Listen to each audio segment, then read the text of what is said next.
Thank you very much, D-Man. Welcome to the 2014 European Challenger Series, brought to you in part by our friends at Coca-Cola. I am David Freak Turley, and alongside me is Joshua Jat Leisman. How's it going, man? I'm doing pretty good. I mean, we just got to watch the European LCS. Now we get to watch some pretty important Challenger games against two very unknown teams. Yeah, very unknown. We're going to see what they bring for us here. So tonight, Tick, Trick, and Duck take on Storm Games Clan in a best-of-3 quarterfinal in the Challenger Series. Yeah, and the winner will move to the semifinals, where they'll face the Ninjas in Pajamas in the semifinals, which are on February 6th. But, of course, don't take our word for it. Here's the Challenger bracket itself. You can see where all the teams stack up.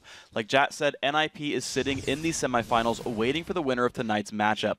Down on the bottom half of the bracket, it's next week's 2 quarterfinal matches. Yeah, and coming up next Thursday, January 30th, it's actually the former LCS participants Meet Your Makers versus a team called Eyes on You. And then on Friday, the 31st, it's Cloud9 HyperX Eclipse taking on Pulse Esports. And those are some names you guys definitely will remember. And, of course, guys, the winners today move on to the semifinals, but the teams that come up short in the quarters still walk away with cash, challenger points, and a chance to compete in the spring's second series that kicks off in just about a month. Yeah, and if you want more challenger info, be sure to head over to lolesports.com. It's all there. Pull down on the Leagues and Tournaments tab, and then choose the EU Challenger Series. There you'll find everything you need to upgrade your challenger knowledge. Yeah, you don't have to be Heimerdinger to upgrade that. Now, guys, let's get to it. The first round in the scheduled best-of-3 quarterfinal.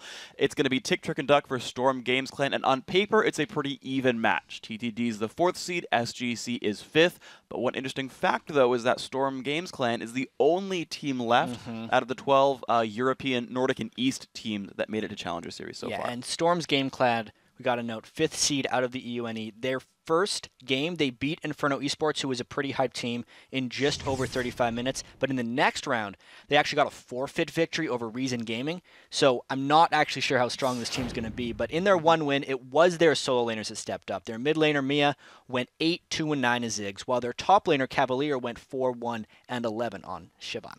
Yeah, so while SGC got a bit of a pass into the quarterfinals, Tick, Trick, and Duck did it the old-fashioned way. They earned it with 2 convincing wins. Yeah, Tick, Trick, and Duck, maybe TTD a few times. They took out the team called Team Champions in their first play-in game. Then they took down Team for Nothing to win their way out of that group. And the 2 guys who carried hardest for TTD in the wins were obviously their mid laner Snow and their AD carry Sunny XX, who we're going to be calling Sunny. Snow when it combined 14-3-6 in the 2 wins in mid lane on Kha'Zix and Ziggs, whereas Sunny played Jinx both games and went 15-3-13. And one thing to note is this team has actually ran a Jinx Leona bot lane in both of their games. Bonaparte 313 used Leona, of course, so there's a chance they're going to try and disrupt this in this match. I feel like that's going to happen here. You have records that you can track these players with, right? Playing on the tournament realm, you can look at their match histories even directly and see what they've been playing. So I feel like the teams that have been successful have looked at those prior matches and found out what was played last time. Especially because these are best of ones. So there's no way, especially these teams, who I think are both kind of underdogs, there's no way they were hiding strategies in their best of one play-ins to get to this stuff. They were always trying to play their absolute best, most comfortable stuff. And you've seen teams pull out really crazy things as well. I know we cast the Yasuo Trundle game a little while back. That was pretty good. Are they still in the tournament? No, they got knocked down by NIP. Well, they won the first game convincingly. That's true. I remember that was yesterday, of course. Yeah. Yeah, but of course SK Prime, the team we're talking about. Those games got a little out of hand. They got rough really quick. But we are here, the Gragas band away from Mia, the picks and bans, of course, starting right here. The thing is, I'm always surprised when bans take 20 seconds, because I feel like you shouldn't be surprised by much of this. You should have been prepping for your opponents already. Especially like the very first ban, and be like, so, do we want to go with Nocturne or one of the other 3 things we had planned? Yeah. Like, well, let's hope they can get this done faster. Obviously, though, actually a fair amount of target bans coming in here. Nocturne, very fittingly banned against the jungler called Nightmare. Yes. So I knew you were going to... I preempted it. I had to get in before. You should make a pun. It was going to be next for me. Yeah. And yeah, Draven, of course, worst is also ADC West. for worst ADC West. Yeah, Who was from Nordic East. Yes. Yes. That's okay. Getting it all out in the front, so we can't go to it later. Nothing left here. Oh, when SGC's mid laner goes somewhere else on the map, it's so-and-so's Mia. And also Snow, he likes the Snow Day skin, but it's not seasonal, so he can't play it. But it's January. What do you... Yeah, but we actually can't play seasonal skins on the tournament. Oh, that's a good point. Yeah. Okay. Although, ironically, Snow and Sunny on the same team, I feel like that's contradictory. We're done. We're done. All right, so the Jinx, you talked about it, this. banned away from Sunny. Looks like he's not going to be playing that one. Kassadin dropped away. A lot of mid lane bans coming through here against Mia, in addition to ADC West's Draven. Yeah, well, I think the Jinx is what we talked about in the pregame. It's to disrupt Sunny. Annie doesn't necessarily disrupt the TTD support. I wouldn't be too surprised, actually, if SGC decides to pick up a Leona fairly quickly. Yeah, we'll see if they seal it well. I'm actually a little bit surprised as well by the Annie ban, just because we've seen that a lot less recently. It's really diminished. Yeah. Especially on the 4.1 patch with the reduced stun durations. However, it's still going to happen. She's still got that ridiculous auto attack range. A 1.25 second stun is still an on-demand stun. Yes, it is. And while she's taken down a notch, I understand the ban. Yeah, going from 11 to 10, still a 2-digit number up there. It's one of the only supports I see go 15 AD on Marks and Quints, just so you can throw 65 damage fireballs at it's a giant range. It's a really interesting thing because the Annie auto attack really fits perfectly for harassing as a support. It's a terrible auto attack for last hitting because the projectile flies so slowly. But if you're harassing, you just want to get it out and then get out of there as fast as possible, and it's always going to land for the harass. Yeah. Helps you drop Turret Aggro just in case you needed it. But SGC making their picks right here. Renekton in top lane, Vi in the jungle. They've even matched with their own roles, so made it easier to swap. Well, especially with the minor nerf to Shyvana, and obviously in the previous patch, the mastery nerfs that probably hit Mundo a little harder than other champions, Renekton is going to maybe become the dominant force once again. Yeah. Obviously, in Europe today, we got to see Wicked play Trundle against Renekton and do quite well. Trundle's going to be making a big comeback, but Renekton, you must be this tall to play top lane, and he's always that tall. He is a very tall top laner. No Yordles allowed up there, unfortunately. But Elise and Thresh pulled through. Actually, a little bit surprising to see Elise get through to the 4th pick, just because a lot of teams will first pick her to make sure she comes in. Absolutely. I think that's just the specialty of these teams. I've definitely seen a lot more quirks in these challenger teams than we see in LCS teams. Yeah. People who don't necessarily have the same accepted roster of powerful champions. I mean, that's why I think there's that Zyra pick even. That's most likely, we were talking about earlier, Lula's support pick. Yep. Because he hasn't played the Thresh and the Annie that everyone else has been playing. No. He's more about the Karma and the Zyra and the really far back peeling or counter-engage supports. Yeah, even Lulu is playing a bunch on live, but not even a tinge of Leona, Annie, etc. So the Thresh coming through here looks like without Jinx, TTD says, you know, we'll just pick a whole different bot lane here. And they get choice of AD carry.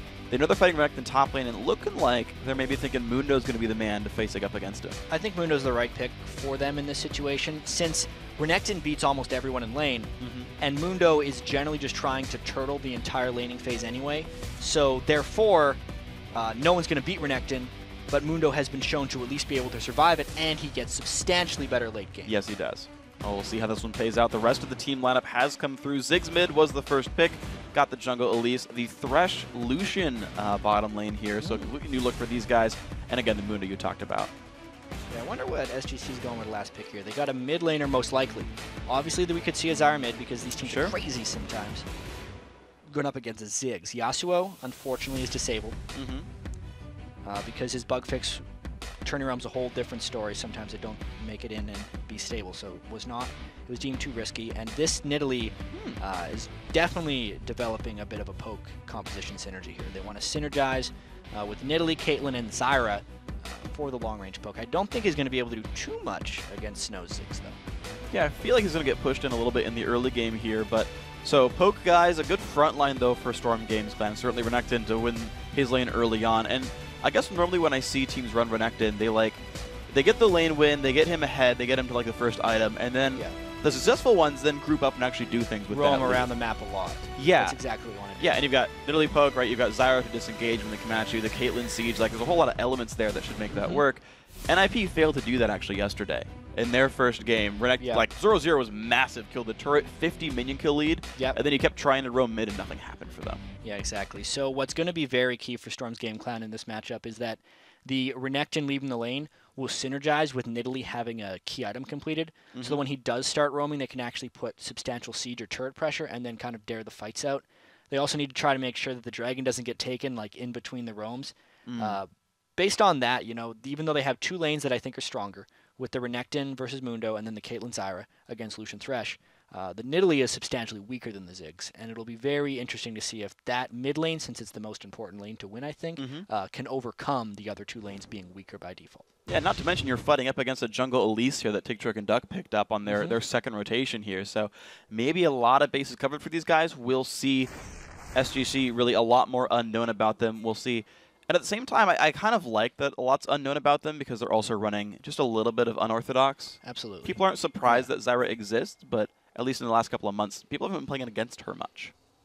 Yeah, it's been something that people are very not used to seeing, and it used to be the pick that people would use against very heavy dive compositions, people that really wanted to go for someone. They'd get locked up in all of Zyra's roots and knockups. But that was also, I think, when we were seeing a little bit more burst and not as much tankiness in the game. And I feel like since Mundo's going to be diving alone and also has inherent tenacity from his W, that it won't be as effective as Zyra used to be. I'm not too sold on the Zyra pick for disengage in this match, especially because I think they could have used some extra sustain or at least shielding outside of just the Nidalee, knowing so early on that they're up against the Ziggs and the Mundo poke. Yeah, do you think more would work better against things like Riven? Where you were talking about like exactly. tanks versus burst. Riven would be like the perfect thing to pick Zyra into because you'd lock him down. He wouldn't be able to do all the jumpy crap. She wouldn't be able to do all the jumpy crap. Jumpy crap. Yeah, and you'd just be able to burst her down. All right, well, we'll see what SGC can do with this anyway. Javelin's coming around from Mia. Looks like nothing too special. Early trinket games are happening.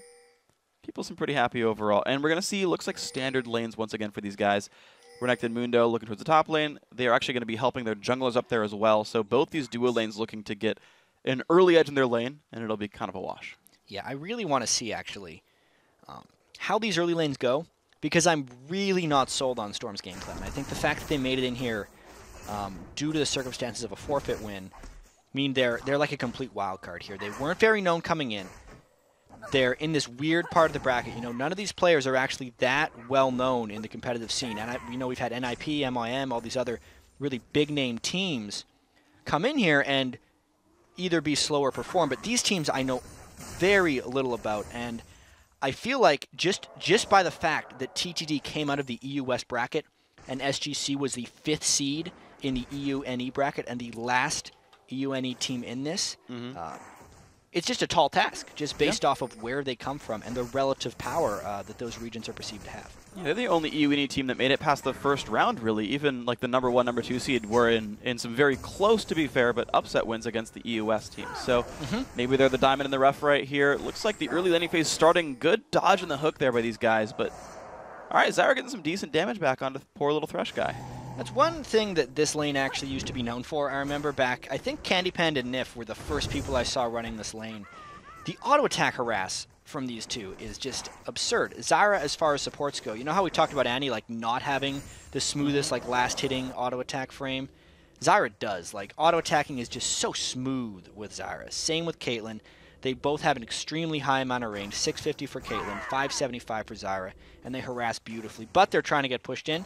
That's why the buy gank came around the Dragon Pit. Jumps around almost every single ward. I think literally every single ward has been dodged here. They do not know that Glad IQ really is nice here. Work. That's beautiful play. He's just waiting for his Volpray to come back up because it's a really long cooldown, and he's here now. Let's see how they try to dodge this one. Thresh has got to get back first so we can throw a Lantern out. Okay, he's got the slow onto Sunny, the pull onto Glad IQ, the dash in, and the flays as well. Can they get more damage on a Bonaparte? No, but it does burn Sunny's flash. You know what happened there? He didn't have his Lantern yet on Thresh. No. He was level 2. He had his hook and his E. Otherwise, Sunny would have been able to save all of his summoners, and Thresh would have been the one who flashed back. And I was actually interested to see that Sunny did learn his dash at level 2 instead of the Ardent Blaze, his W, for more damage. He's like, you know, actually, I'm just going to make sure nothing stupid happens to me, and ended up being a very good choice. I kind of feel like, obviously I wasn't paying super close attention to his skill order, but I feel like he probably sat on having his Q skilled up once he leveled, and didn't level the next skill until he really needed it. Knowing that there was a high danger for a gank, it would be the smart move to not skill up something until you're about to use it. I would recommend that in any position. Yeah, very smart choice right here. Looks like the top lane is what we're looking at right now. Phantom Joe and Cavalier, but here comes Nightmare. Level 4, the first dash used by Cavalier. Second one actually might have already been popped, nice or didn't get the dash at all. And that's just going to be a kill straight up. I don't think he hit an enemy minion on his slice. I think he did, except he got stunned, and the timer for doing the dice may have ran out. I could be wrong on that, but either way, that is a misplay by him because he didn't use this 2 halves of his slice and dice, and he didn't use the flash because once he realized he could have flashed away, he would have already been dead. That is a monster misplay there. Well, absolutely beautiful gank here then by Tick, Trick, and Duck. Nightmare making this one happen. GladIQ saying, hey, get away from my jungle, but is a level behind. Still the lead in health bars. Phantom Joe makes him run away. Looks like the second golem will disappear here, but Tick, Trick, and Duck, all right, early lead, 800 gold. Yeah, already a pretty big lead. This is maybe a fear that SGC would have coming in here. They can't fall behind like this, Freak, in this game, because if Renekton especially isn't there to transition down and help with the Nidalee siege, knowing that, it will be a very difficult game for them if Renekton falls behind. All right, SGC, work is cut out for you. Can these guys do it? Chilling in the bottom lane. Again, we saw the gank happen earlier on from Vi. Not much happened afterwards, and these guys are basically trading farm right now. Both these guys have backed once, and what I like to see is different builds slightly. Pickaxe early grab. And the thing is, I've seen Pickaxe start AD carry a couple of different times. Yeah. And they don't always just like go eye edge off of that. They'll just sit there, finish the Bloodthirster, and be like, well, now my Last Whisper is faster. They sit on the Pickaxe for as long as possible. And the reason they would buy it is they have that 875 gold. And they don't necessarily want to buy Berserker Greaves, but they just want the flat attack damage for bullying in the lane. Or to reach some breakpoints, like our Piltover Peacemaker, for instance, will clear the back wave. And once she gets, I think, level 5, she can hit it once and then get auto attacks on the back wave. I could be wrong on that one. But it does give her that auto attack power. Yeah. I know that, like, with Vayne, if you go Rune King, you pretty much can't kill any of the minions in 3 attacks. They all get to, like, 12 health, and you're just sad at the end. Oh, it's so frustrating. Yeah, and it's like, oh, I can't last hit any of these. Yeah. We'll also guarantee that she can last hit any of the minions on her turret with no difficulties. Yes, won't need the support to help.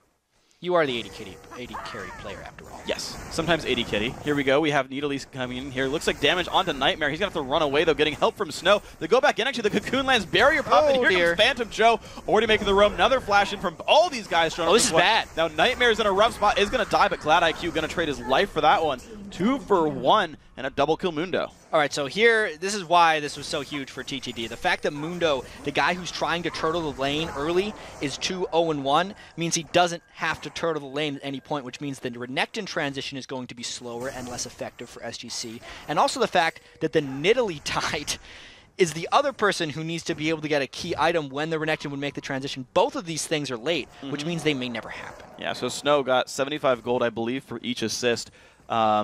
I guess 105 for the second one at that point because of the changes, but he's going to be sitting on a little bit more gold, a level lead as well. In addition to 11 minions, you can see him manifesting that and a bit more ability power in this lane, and I feel like Snow is going to keep pushing Mia in on a lane that you already said was going to be difficult. Yeah. Those Mundo lanes are so difficult to deal with. It's kind of funny that I feel like the Mundo being the top lane is creating some really weird choices in top lane, and I think we're going to see a little bit more change in the LCS this week in the top lane meta, only because Mundo normally is such a non-factor in the lane. You can almost play anything against him. Yeah. That's why we saw a bunch of Yasuo recently. Yeah, we'd see Yasuo in the top lane. Yasuo is much stronger this patch, so you're going to kind of see him everywhere. Obviously, it allows Trundle to make comebacks, but I really think it opens the door for almost anything if you want to throw it up there. But not necessarily Renekton. Mundo's really good against Renekton. Yeah. Since Mundo by default is just non-interactive in lane. And all Renekton wants to do is interact and beat on someone. And win that interaction. So even though we see it all the time, I just wanted to touch on why Mundo is so strong against Renekton. Well, I've been profiling actually a lot of these players on live, and a lot of these guys are spamming Tryndamere games right now. So Yasuo, until the hotfix comes out, is disabled because of a bug with his ulti. But heck, run the old Season 3 style that one. Run some Tryndamere. You could run like a Jace. You could run Ryze. You could run Oh man, Swain, I missed top Ryze. You could run any of these things. Probably not Vladimir, because Mundo would chase him straight through his blood pool. But Rumble, I think, would be strong, especially now that Spear Visage has been nerfed down a bit. Ooh, that hook almost landed. A slightly late flash, actually, from Bonaparte. Didn't pull Elise as far with him, but barely missing the hook. That would have probably guaranteed a flash, if not a kill. That was really close, especially since Nightmare would have probably just chained with the Cocoon stun. It was a rather key frame there we saw them miss by. That was pretty close. However, it's going to be a ward dodge here by GladIQ, but not going to make the dive happen. Is level 6, but of course so are the bottom lane of Tick, Trick, and Duck. Top lane is trading back and forth right now. Muno hadn't gone to buy since those 2 kills, so hasn't cashed in that money just yet. Yeah, he doesn't necessarily need to, and this is almost a desperation dragon check by SGC. He wasn't really thinking about, oh, we're going to do the dragon now. He was just hoping that no one would come and check. In that case, he could have probably done it with a little bit of Zyra help. Because Nightmare was heady, realized that that was going to be happening, he stops it right before it starts. Well done then by TTD. Looks like the gold lead now, 1,200 gold, is growing over time. Look at that 10-minute Sunfire cape by Phantom Joe. It's doing, what, 33 damage per second right now. Good enough to be worth it, and he's going to have a really hard time, Cavalier, who's gone back to base. The Spectre's Cowl, not same tier as Sunfire cape. Yeah, it's a little bit less. And now we got Mia in a bit more trouble. Flash still not up. If a stun lands, maybe even not, they're going to get him. Ooh, the barrier! Ooh, that Q was close. 200 health left right there. But the bottom lane, the fight comes in. Vi diving that one, picking up the kill onto Thresh. So SGC is showing some signs of life. Yeah, I'd love to take a look at that gank in the bottom lane just to see exactly what went down, but it seems like it was just Vi picked a target and everyone chained CC on her. We'll see if they can get a turret versus not a turret. It's a nice kill for them to get back onto Caitlyn. That's actually the lane that's been doing the best for Storm's game clan. The other two have been going very wrong. So their last hope, in my opinion, is actually Caitlyn and the worst AD carry to become a little better. Well, she did pick up a BF sword as well as the kill in that fight. Maybe she just will go Infinity Edge and go... I mean, not that said it builds out a Bloodthirster anyway, but there's a long sword. All right, that's Bloodthirster. Pretty sure at that point. We'll see what happens here. Yeah. Every once in a while I see IH Caitlyn. It's rare, but... It is really rare, and I especially think you should only do it if you're really far ahead and have some time to spare. Just because I think the power advantage you gain from a Bloodthirster on Caitlyn, and going Last Whisper static ship either for the ace in the hole or the wave clear is just huge. But this is a dragon take by SGC. If they get this, they're going to be right back in the game, Freak. Well, here we go. Nightmare's nearby, not going to be in range. Nice route by Lula to help Guaranteed. Nightmare doesn't show up for that one. Storm Games Clan now only 300 gold behind. Moonno's huge, but everyone else, I guess, now holding up much nicer. Yeah, I think those moves that SGC have just pulled are very strong for their just overall chance in this game, because the start for them was so rough, knowing that Nidalee needs to hit that item threshold and knowing that Cavalier has not been able to put any impact on a Phantom in the top lane means they had to kind of make some creative plays. It turns out that TTD just didn't make any big moves. Ziggs was never really able to shut down Nidalee farm-wise. Yeah. And the Dragon, in a sense, I think was just taking a good time after Viking. Well, Cavalier now in a bad spot. Really, this top lane's getting picked on right here. Nightmare shows up, pulls Turret Aggro, doesn't land the stun, though. Cavalier trying to get away, not going to do that. Repel drops Turret Aggro, 4-2 now, and a turret for Tick, Trick, and Duck. Yeah, but there's a couple people on the way here. Let's see if Nidalee can pull anything off. Level 9.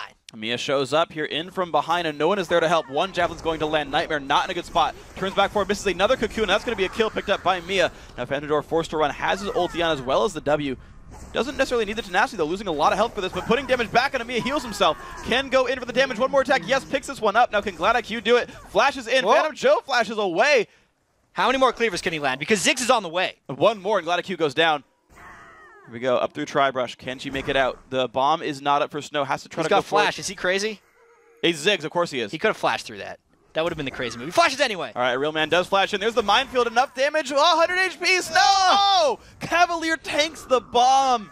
And that's going to be enough to get GladIQ out of this one. He's sure glad his teammate showed up. And he actually never got in range to throw an Ignite down on a GladIQ. Oh, man. So, oh, dear. You tried to sneak in a pun there. I wanted to do the analysis, Freak.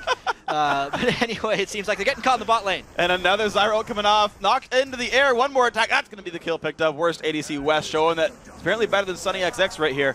Doing a good stuff. There we go. 4 to 5. 1,000 gold, but this bottom lane's doing real well. Absolutely, and that was an example of the Zyra lane getting a little bit aggressive, mainly because they had harassed them so low already. Zyra was just effectively taking pot shots with her grasping roots over and over again. As soon as one landed, she could chain it with the ultimate and just nearly burst down the Thresh, who definitely not having a good time right now. And so we saw there's the Bloodthirster picked up there, the pickaxe.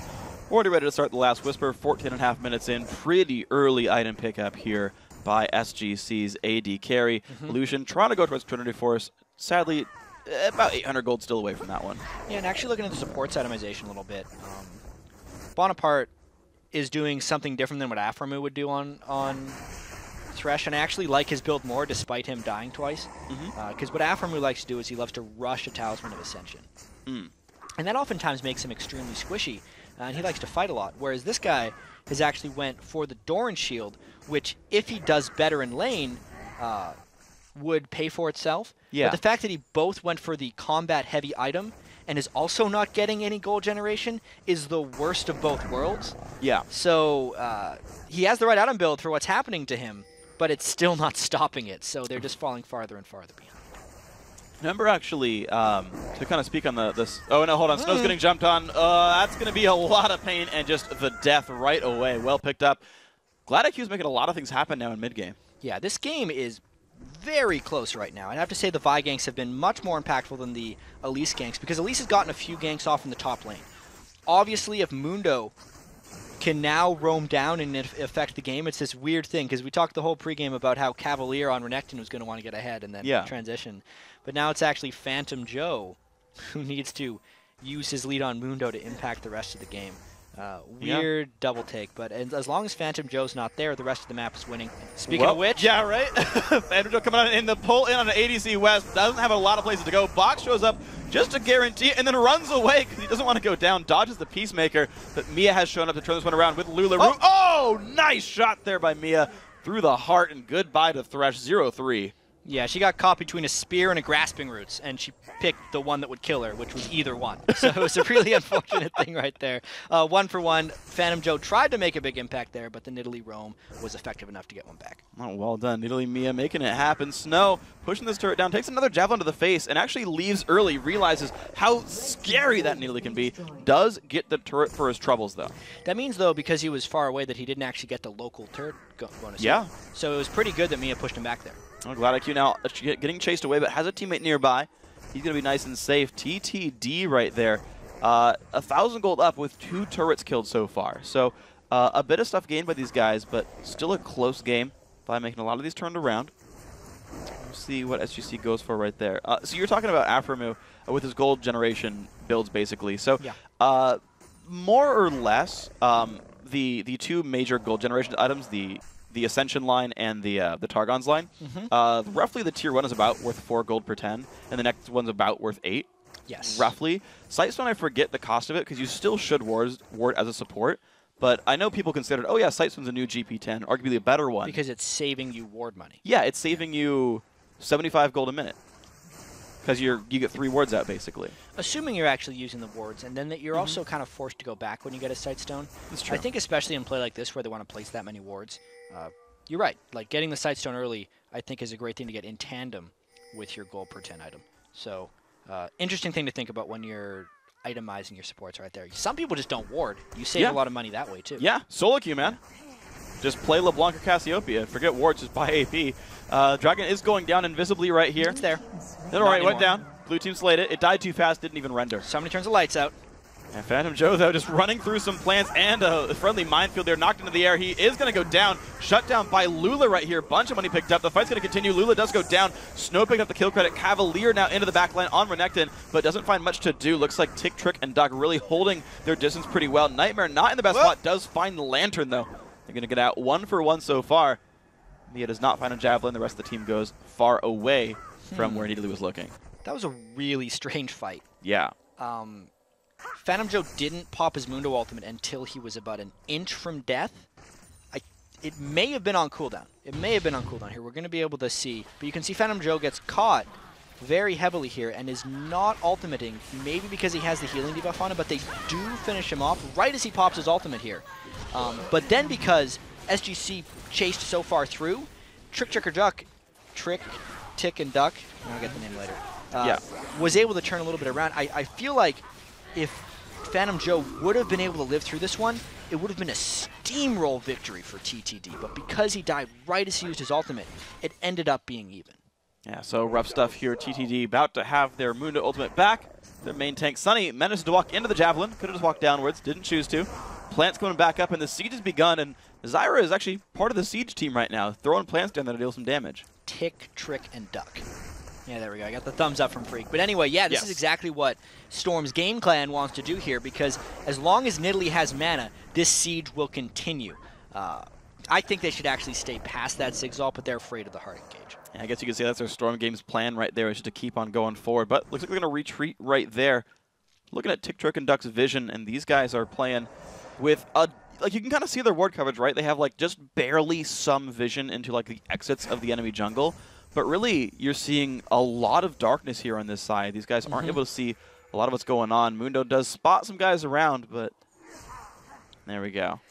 Yeah, and what's actually happening here is Cavalier is making his way back into the top lane. I'm thinking he's been trying to match Mundo so that Mundo's roam isn't that effective, but it's meaning the top lane is often abandoned. And especially for Renekton, who normally wants to transition a strong laning phase into the game, having a weak laning phase and then still not staying in the lane means he might turn into a paper Renekton near the end of the game if he doesn't farm substantially in that lane. We'll see if he can get more money coming in there. Only the Spirit Visage so far, and a Giant's Belt helping a little bit, but hasn't been able to do much in team fights. TikTok and Duck, 700 golden lead. Mid lane droid's going to get answered right here by Storm Games Clan. 175 gold each of those guys, and goodbye to Zyra. Just gets chunked down, I'm assuming by a hook there by Bonaparte. Yeah, must have been. And here's the trick about Renekton having to get that farm back in the top lane. It doesn't mean that Mundo's going to go back there. So now SGC has to survive this Mundo, this monster on the rest of the map, while he's trying to go around and make plays. That was one of them under the turret. And there's going to be a turret going down as well, but looks like SGC has their own plans for the top lane there. You're seeing Vi and Renekton both show up. Zigzag's going to come by to sweep the minions, and here's a Mundo. Going to land the slow, but no other roam likely to be here. I don't know if he can 1v2. Looks like he wanted to. He wanted to. He at least scared him off. He didn't have an ultimate. Otherwise, I think he would have went all in on the Vi and just tried to chase her down. Doing that without the ultimate would not have been smart. No, not really. I like the play by TTD, though. They had Ziggs for the wave clear and the teleport still up on Mundo. So they, like, let Renekton push, knowing they wouldn't miss much, and got to push bottom with it. It was really, like, the bases were covered. It wasn't even a counter. Yeah, it was a nice use of the 21-minute Mundo teleport. You know, you usually think you'd want to save it to contest a dragon or to, like, split push or something, but to use it as a turret defense also works quite well. Yeah, turret's worth about as much as dragons. Anyway, though, we'll see Phantom Joe into the fight. Both ultis popped. Ignite onto Phantom Joe as well. Can Cavalier do much here despite being behind in this matchup?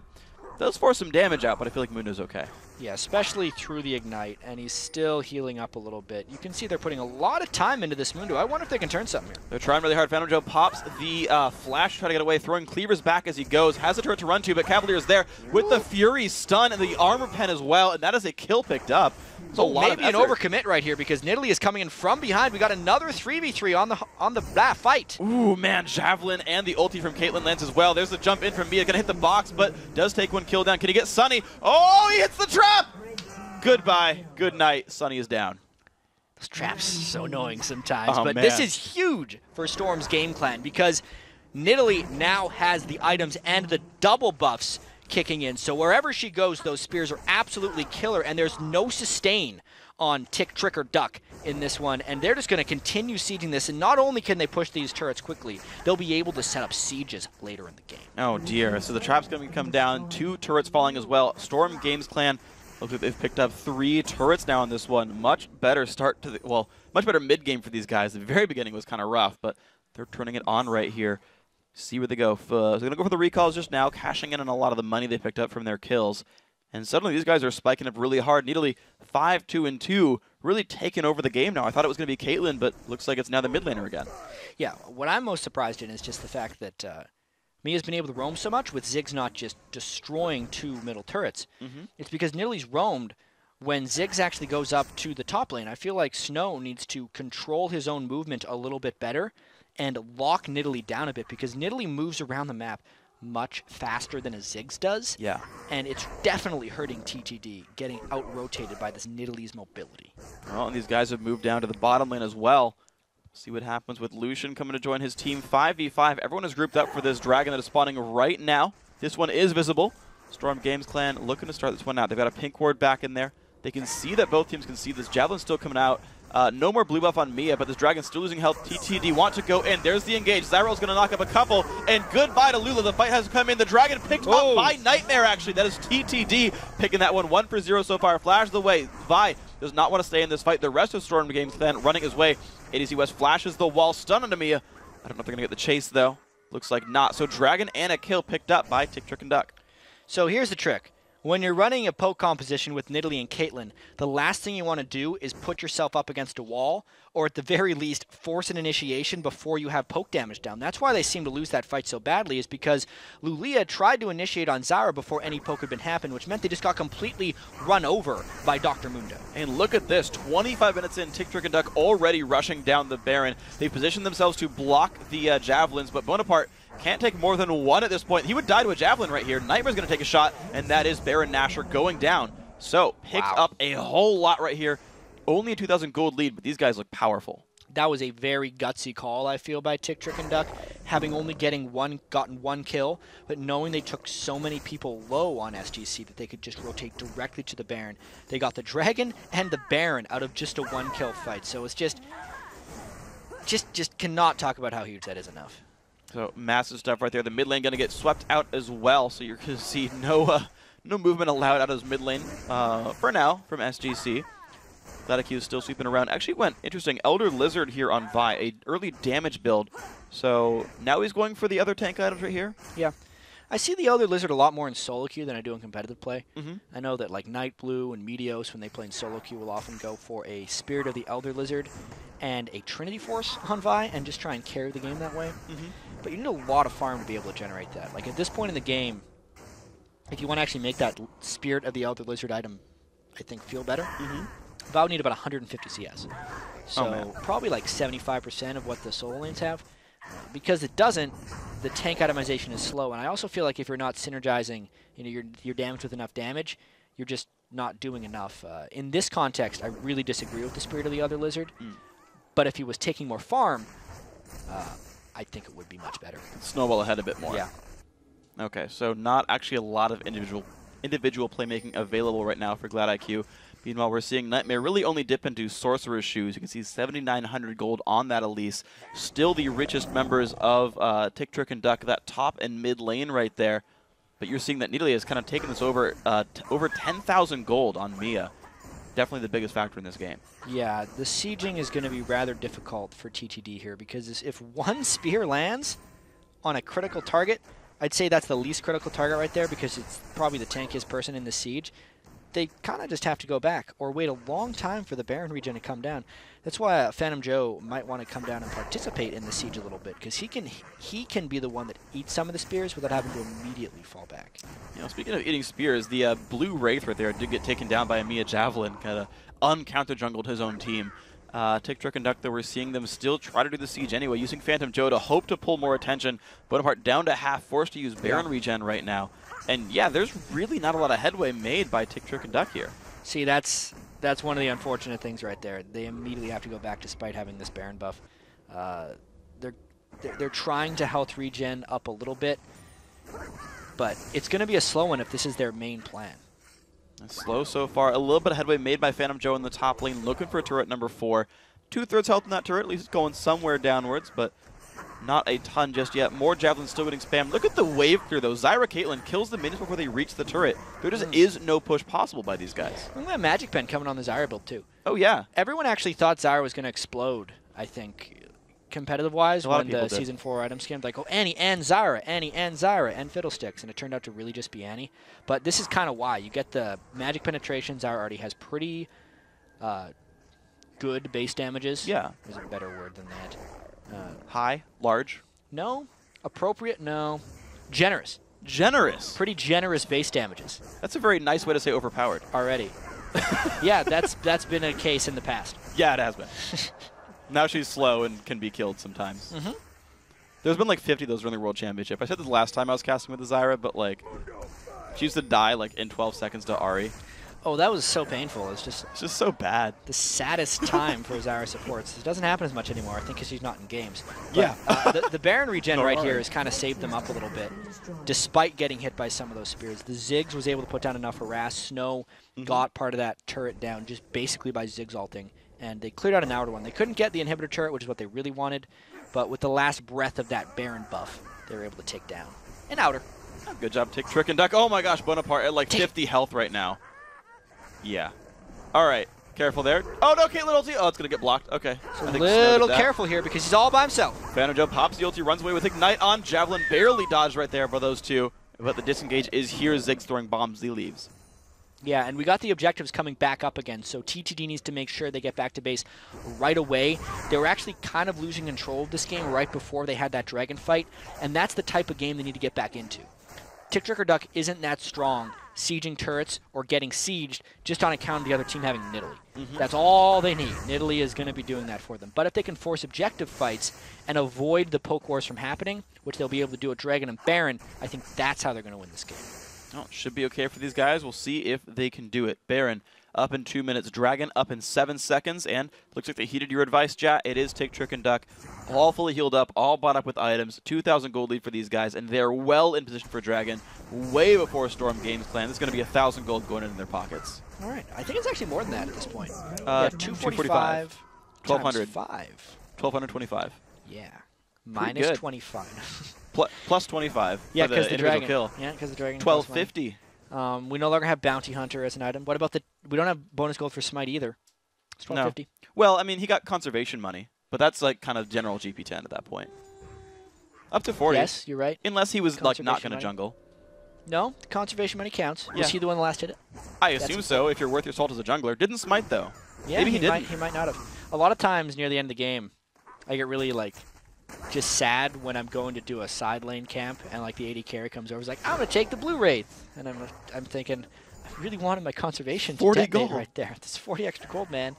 I don't come into your lane and smite your cannon, even though I have, like, 12 times that game. But that's what I'm thinking. Yeah.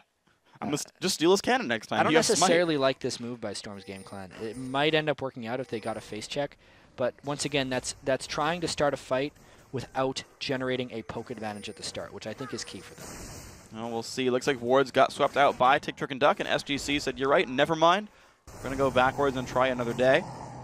Looks like Zyra Plant did not manage to steal red buff. That would have been hilarious. Didn't happen, though. Lulu doesn't steal that one away. Mia going to grab blue buff here, so both teams trading their buffs pretty equally. Snow got the blue recently for himself. Both these teams in pretty normal spots now. The interesting thing being that Baron's up in about 10. Yep. And last time Tick, Trick, and Duck got Baron because they killed a bunch of guys and forced them away in the base. This time, much more equal footing. Yeah, I think so. I think they're going to try and get the Baron this time by having Mundo split push and draw 1 or 2 people. It'll be a little bit dangerous, but they have a lot of Baron securing. Elise, at least in this game, should be able to 100% secure a Baron. She can execute with her bite on Elise while she smites and spike it for what would be about 1,500 damage. Whereas SGC has nothing that can burst appropriately as long as they're blocking spears. Yeah.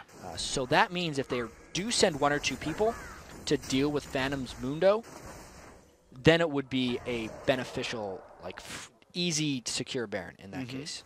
Which, you know, Mundo, I think he should be pushing a little harder, and TTD should be going for Baron. Okay, well, TTD, unfortunately for them, are much more safe here. They don't manage to capitalize on the minion wave pushing top. They don't get much off of Mundo either. Looks like he got a little gun shy. There we go. They're starting up on Baron. But a lot of the members of SGC are around. There's, what, 4 guys right there around mid. Renekton coming across. And right now it's just a ward sweep by Tick, Trick, and Duck. Yeah, the Nidalee Spears can stop all of this very quickly. If they're trying to poke around Baron and they get hit by a couple, they just have to fall back. Phantom Joe really needs, I think, to put more presence in this lane. I know that they're waiting for the mid lane to start getting pushed back. I just think they're being a little bit too patient. They should be forcing this because they can. Well, we'll see if they go for it. Right now, just ward coverage on both sides. You guys making sure they see stuff. No one forcing much of anything, unfortunately. Phantom Joe's still on the side. He pushes the wave up and says, deal with it at your inhibitor. I'm going to go take white. He's actually just investing in farming for himself. He's not actually making pressure. Yeah. He's just getting gold. That's what he's been doing the whole game. And he's big. He is big, but so is Caitlyn. And, and like, Lucian is not, for instance. Sunny is so far behind Caitlyn. It's something we definitely need to point out. Like, just look at that item differential. Bloodthirster, Shiv, Last Whisper, and a BF Sword to, like, the mobility items on him right there. So this is a move where Phantom Joe has to just make more action happen. Well, we'll see if he can do that right here. Tick, Trick, and Duck are actually going to teleport in for the Baron right here. Looks like the siege might just begin. Toronto forces one down. SGC forced to rotate over. Baron down about half HP. This is going to go down rather quickly. Of course, this team knows about this now. Plants are there. The damage coming across. There's a bunch of damage. Who's going to get it? There we go. Blue team picks up the smite. Great job by Nightmare. And the fight's going to continue. Cavalier in the front lines, taking a bunch of health. It's going to be Bonaparte going down, though. Trading kills back and forth. 1-for-1. Baron buff, though, still on TTD. They're going to try to force back Vi. Vi will get over the wall successfully. Just the 1-for-1 with Baron. These teams are going to disengage here. All right, guys. Unfortunately, we have a pause real quick. We're going to have to get back into this game in a little bit, but at least we got to see the Baron. Yes. Yeah, and that was not as clean as it could have been because they didn't actually wait for anyone to go for Mundo, but because they had the Elise to secure with the smite, they were able to get it safely. And Storm's game plan didn't have the time to set up and poke them off the Baron, and because they were such a poke team, did not have the ability to hard engage them while they're in the Baron. So overall, it was a very smart call once again to pick up their second Baron of the game. Yeah, and of course, good thing on them to get the smite, the 1-for-1 or the 1-for-0, I think, kill trade. No, 1-for-1. Yeah, 1-for-1 kill trade. It's always interesting to see. I've seen games where like the Baron call is worth it even when Baron gets stolen because you'll just pick up so many kills. One example being Fnatic's game today. I believe they lost the Baron even though Cyanide was on Elise. Yeah, it got stolen away by. There was a lot of stuff. There was like a Ziggs and a Shyvana and everything. Yeah, I just think it was landed at SHC. once. Yeah, Super Hot Crew. Yeah, Super Hot Crew stole Baron, so good job by Impaler. But Fnatic was so far ahead. All they wanted was just like an open terrain fight. And was like, steal Baron, don't care, kill everybody, take Inhibitor. Yeah. And it's like, I'm okay with steal as long as you win the team fight. In this case, for what it's worth, just the 1-for-1 trade, like, lucky by them they got the smite. Because this is the team that should be winning open field fights. Skill by them that they got the smite. We can actually take a look at this one more time. You can see how Nidalee's around the back. That's a little bit fatal right there because when they actually do try and go in for a fight, they don't get much. You can see Glad when they're all by himself. Cavalier is there. Like, worst AD carry West is actually in a pretty good spot, which is why they were able to get most of the damage down to Bonaparte. But after that, you could see it was just no real committal by SGC to get in there, which is another reason they were able to disengage so well. And TikTok and Duck, they don't really have a lot of engage. Like, they can try to throw bombs at you, which are, I guess, inferior to javelins. But without landing a cocoon, they can't force the battle, right? Like, they can't, like, Vi dive the Caitlyn and make sure she goes down to continue the siege. They've got to just, like, hope a fight starts and surround it. Theoretically, they could start some fights, but when they've done that in the past, it hasn't worked out for them. That's true. Zyra started the fight at Dragon Pit, lost a few people. If Vi went in all by herself, I feel like Renekton would be too far back, and Mundo would just zone everyone else out. Yeah. So, if we gotta think about like percentage victories from this point. Yeah, it's weird, but like even though they're behind in gold, I still like SGC just because I don't know how Trick and Duck wins the game. Really? Like, well, and so here's why, like, because they have Mundo. Yeah. That's really farmed. Yes. Ziggs that really farmed. Lucian not. Thresh and Elise, which is okay. Yeah. I was gonna put it 80% for them. Really? Yeah. Okay.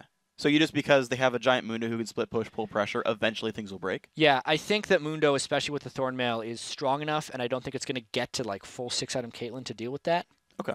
I think the fact that they're already nearing the inhibitor line and that none of the objectives have been successfully contested by SGC means that. But what's your argument for the other side? So the reasoning is because, so I saw this Song and Dance before. So TikTok and Duck got Baron, and they tried to siege mid. And I think they made literally 0 turret headway, except for like they finally made I think they got 1 turret. So yeah, literally they got like an outer turret. Yeah, they got a tier 2 bottom turret, right? And that was kind of a good rotation. Like they got the lane push up, showed up in time, cleared the minions, showed up, killed it. And I feel like that gets harder and harder and harder, especially when you get to the inhibitor line, right? Yeah. And so you're at the situation where I don't see how they actually kill those buildings off. Yeah. And even though they have a gold lead for now, right, Caitlyn hits 6 items eventually, is fine, right? Like, the gold lead eventually stops happening because you just farm, and then eventually it just doesn't matter anymore. And because there's no engage from Tick, Trick, and Duck, they will, like, okay, fight us at Baron, and then get 1. Because there's no, like, Trundle Pillar to catch people, there's no Sivir ulti, there's no Orianna ulti. It's just like, well, we'll throw damage at you. There's a chance that because they can't push in, that the items will just stretch, and we'll get, like, a 60-minute game. Right. Where at that point, it's the 6-item Caitlyn versus 6-item. Like, maybe if we match it up, like, head by head. Okay, let's go. Like, let's assume that what happened, and they can stretch the game, and it goes to 60 minutes. We'll have a Caitlyn and a Zyra against a Thresh and a Lucian. Yeah. And I think, hands down, Zyra Caitlyn is much stronger. Yeah. I just don't know by how much. Maybe if we had to get, like, a power value, Caitlyn would be a 9. Yeah. Jinx would be an 11. Late game Zyra. Yeah. Yeah. Even though late game Caitlyn is, like, super brutal. That's why I put her, like, she's like an 8.5, 9. Okay. Late game. We're judging out of 10. If you couldn't miss. Oh, no, we're going back into the game, I think. Yeah. We're going to continue this conversation anyway, because it's fun. It is. I think Lula won't be 6 items, so it actually puts Zyra around a 6. Okay. I'd say Bonaparte is a 5. I think late game Thresh is pretty weak, maybe even a 4. I'd say Lucian's a 7. Oh, there's a fight. All right, there we go. Phantom Token, he jumps out. Caitlyn ulti goes in, does not kill him, though. Burning down to Ignite, and he does drop. So that's a kill picked up, despite the Baron buff on Tick, Trick, and Duck. SGC continuing the siege. Mia going for, like, hell, I'll just heal under the turret. I don't even care. We'll tank this. Yeah, hell, they're doing something crazy right now. They don't even have Baron, and they're trying to siege without a blue buff on Nidalee. Yeah. But they got a kill, I think, based off the element of surprise. I don't think they can stick and siege this any farther, though. Yeah, looks like they're not going to nice go for this move, one. though. Yeah, very well played by these guys. In the aftermath of that Baron fight, picking up a bunch, 4,500 gold, still puts TTD in the lead. That just doesn't seem to matter too much. Okay, so we're back to these battle lines getting drawn. So yeah, so we did the bottoms.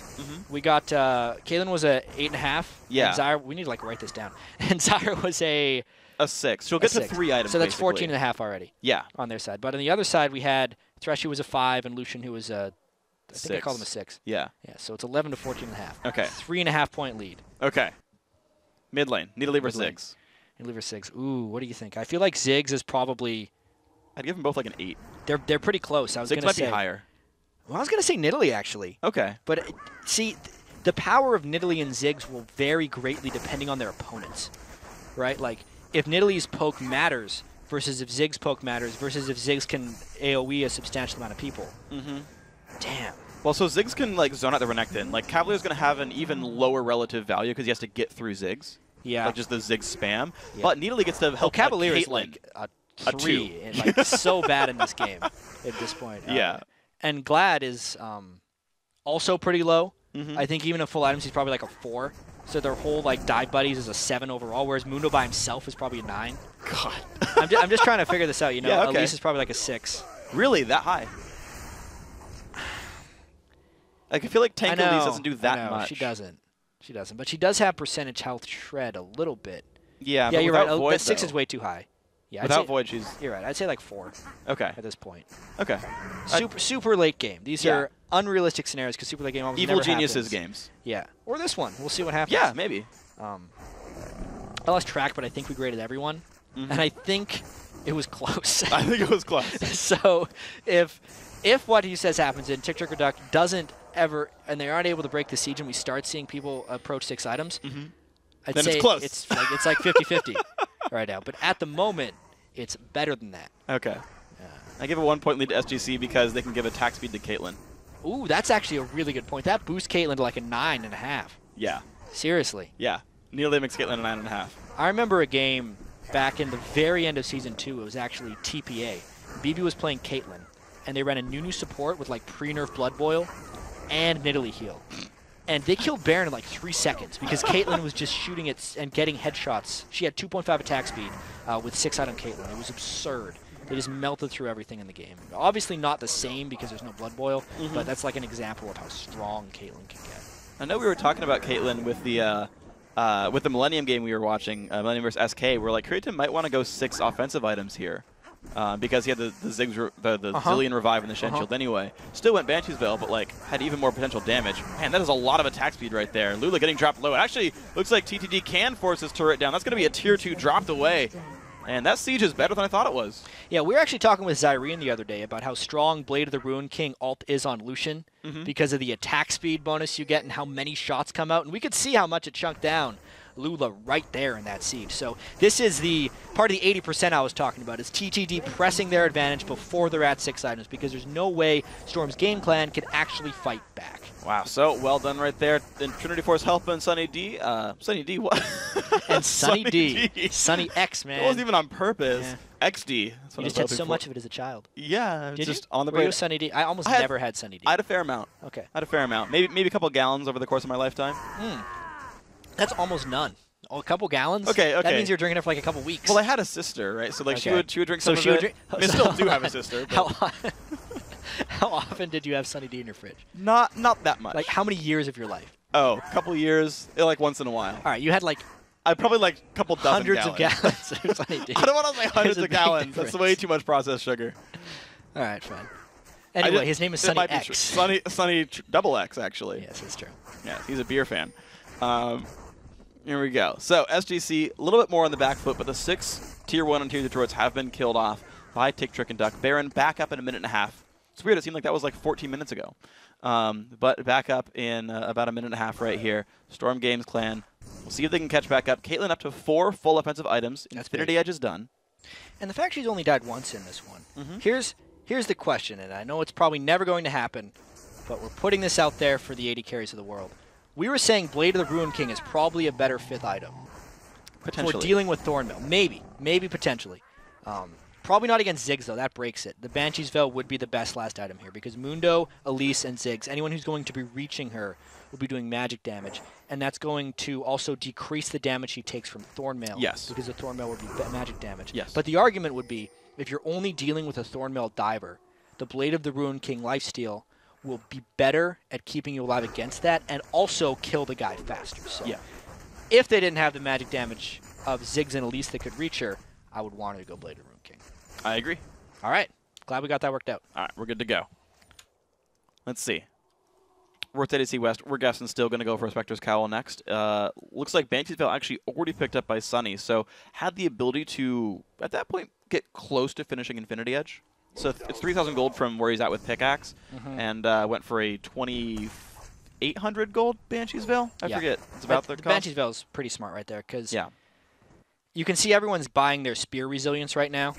Spectre's Cowl on Thresh. He's going to be Banshee's Veil. They're actually going to have 4 Banshee's Veils and a Mundo, who will just doesn't care if he hits Spears. Yeah. That's going to help them a lot against late game Nidalee. That actually takes Nidalee's number down, I'd have to say. Yeah. Puts her like a 7.5. But Caitlyn's a 9.5, so maybe it's okay in the end. That's true. Someone's going to tune in right now and be like, are they rating the attractiveness of League of Legends champions? I'll be like, no. Mundo's a 9, dude. It's the power. The late game power. I swear. Mundo's a 9. That's when you know it's not the attractiveness rating anymore.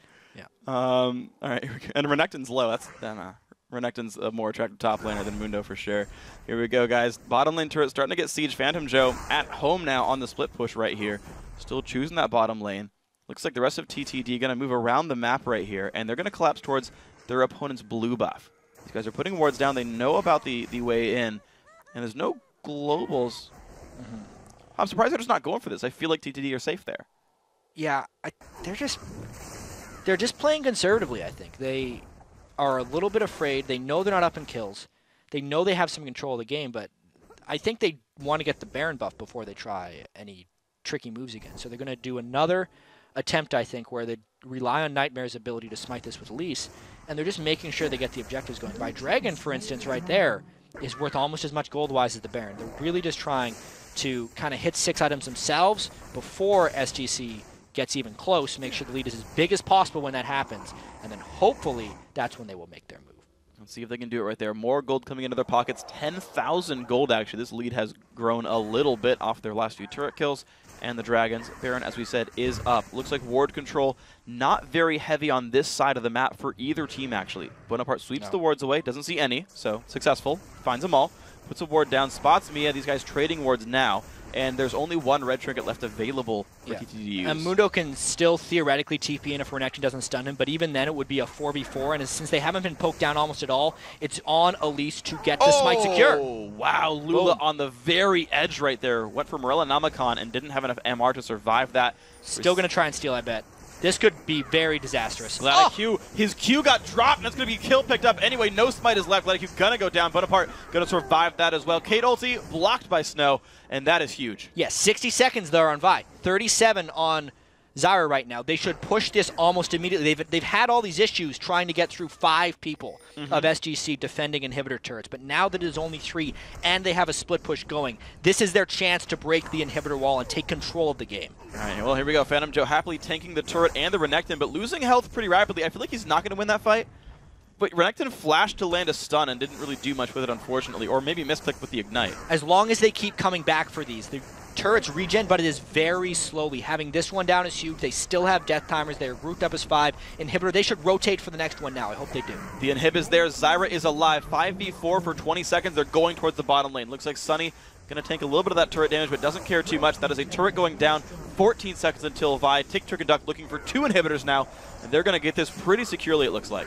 Yeah, excellent play here by Trick, and Duck. They got the Baron secured, number 3. That's how long before they felt comfortable going for the inhibitor turrets. Overall, it is a smart move. They knew there was a fairly low chance of a smite steal because Nightmare has just cold blood in this game. He is not choking with those smites. He is calculating the damage and getting it right because there's not too much that's actually spiking it all at once. So he can actually kind of stare at the health bar, get his judgment right, and land that smite. So high pressure smites are working out for him. The fact that they picked up the Zyra lowered the pressure even more, and everything about that last siege just made it much more successful. Well done here by Tick, Trick, and Duck. Everyone working very well together. Phantom Joe going to keep that turret alive. This outer turret has lasted the entire game. Phantom Joe's done a really good job making sure that's never gone anywhere. I mean, even from the start of it, we saw how Cavalier got ganked once, and we're like, well, now Renekton can't get lane pressure, and we just really see the fact that even the minions haven't been taking that thing down. Speak volumes to how badly Renekton lost that lane. Yeah, and just look at the kill score, right? SGC has 12 kills, and Renekton is less than 10% of those, and he's a quarter of his team's deaths. Certainly not a very good game here for Cavalier. No, especially when he's against someone who's such a passive early laner in Mundo. But nonetheless, they have done a lot in this game to try and pull themselves back. This is the test. And another great thing for TTD is that when they got that Baron buff, since they went so immediately, they still have about 1.5 minutes, minute 45 seconds of Baron buff left to continue on this siege and try and get the 3rd turret. There will come a point where probably worst AD carry West, the Caitlyn, has to go back and clear some super minions away, and that's when I think Phantom Joe will face tank the turret, and we'll see Lucian try and take it down. We'll see if they can do it. Banshee's Veil's trying to get popped. Not really happening just yet here. If they can get them gone, maybe a Javelin can deal some damage. The plant's trying to get spawned. Of course, the plant attack itself won't break Banshee. It has to be the Q itself. Phantom Joe just eating traps happily. There's Caitlyn hitting the super minions. And the mid lane push still not yet happening. Or sorry, top lane push not yet happening for TTD. They want all those lanes to be hitting at the same time, but it's kind of hard for it to sync sometimes. And also those super minions, when there's 2 of them together, are incredibly hard to take down. We'll see if we have time to get into that later, because it's kind of a cool story, but we got a siege going on. Yeah, damage still coming across. ADC West taking a bit of pain, who is actually going towards that Ruin King. So decided to go for more damage on this build. Needed to do damage to help get rid of the front line that is rather beefy from Tick, Trick, and Duck. And while they knew some people were back, you could see Phantom Joe taking some turret hits. That's a great pull. Ooh, the Cocoon's going to land. Koling is not going to and is blocked by Cavalier. Lula does survive that one pretty well right here. The mid lane, though, the bottom lane really going down to these minions right here. Top lane getting pushed. Nexus turret went down as well. This is all bad for SGC. And Gladiq gets jumped on, goes down right away. Doesn't get to do anything. 5v4. Super minions in the base. Baron buff on the team as well. This is all bad news for Storm Games Clan. Best of 3. Game 1 here in the quarterfinals. Looking to go towards Tick, Trick, and Duck. Both turrets now down. 2 members dead. Let's make that 3 pretty soon. They can keep the push going. Won't even matter. Looks like it's going to be the Nexus taken down. Tick, Trick, and Duck. 1-0. That was such a good finish by Tick, Trick, and Duck. We never got to play our 6-item game because they were able to break the siege. That's the most important thing. Yeah. And I think they did it by forcing objectives at the right time. They got 3 Barons. Really huge props to Nightmare on Elise for getting the smites down in high-pressure situations. It's game 1 of a best of 3. You know, you normally don't think you have to make 3 clutch smites to secure a victory, but that's exactly what he did. Yeah, he got all the Barons and even a Dragon that Storm Games Clan was doing. That was really earlier on. You're right. It was very 4 impressive. for 4. Yeah, 100% smite ratio. Really, really impressive by this guy. And I like seeing the players that have individual stand-up performances, and I want to keep seeing them go. Like, Mia had such great roaming throughout this game on Italy, and was like, you clearly outplayed your opponent. I would like to see more of you. Nightmare, great smiting so far. I want to see more of him. Of course, we'll only see one of these teams in a couple of weeks, but we'll see where these guys go. Guys, we're going to go and take a quick break, but when you return, Tick, Trick, and Duck looks to close out this best of 3, move on to the semifinals against NIP. Don't go anywhere. The 2014 European Challenger Series quarterfinals will be right back.